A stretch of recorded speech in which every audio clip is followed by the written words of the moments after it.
జయప్రద వెజ్జెస్కి స్వాగతం అండి. ఇవాళ నేను మెంతి మజ్జిగలోకి పోపుకి సాల్ట్, పచ్చిమిరపకాయల పచ్చడి, బెండకాయ కూర చేస్తున్నానండి. ఇప్పుడు ఫస్ట్ పచ్చిమిరపకాయల కూర చేసుకుందామండి. పచ్చిమిరపకాయల పచ్చడి, కూర కాదు పచ్చడి. దానికి 2 చెంచాలు నూనె వేసుకొని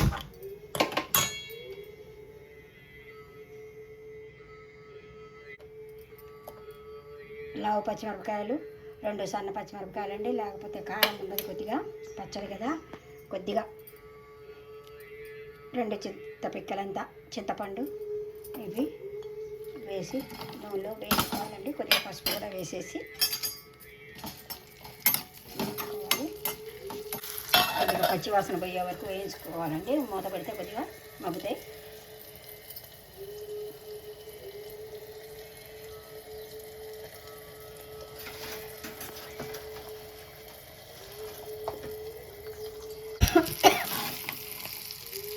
స్టవ్ సిమ్లో పెట్టుకోండి.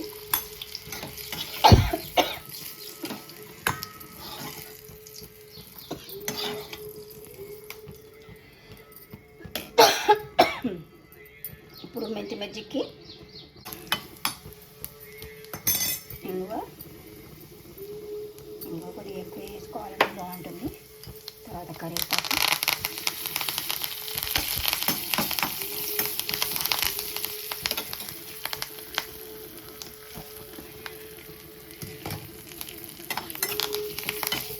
పసుపు కూడా ఇందులోనే వేసానండి. దీన్ని తీసుకొని మజ్జిగ జారులో వేసేసుకుందాము. మజ్జిగ జారులో వేసేసుకొని వెంటనే మూత పెట్టుకోండి. బెండకాయ కూర ఇలా ఉడికింది. ఇప్పుడు దీన్ని బంద్ చేసేసుకోవాలండి. చాలా ఇట్లా ఇంకా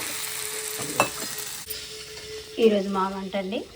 దంపుడు బియ్యం అన్నము, మెంతి మజ్జిగ, బెండకాయ కూర, పచ్చిమిరపకాయల పచ్చడి, లావు మిరపకాయలండి, కారం ఉండవు. ఇందులో ఒక మామూలు మిరపకాయ వేసుకుంటే సరిపోతుంది.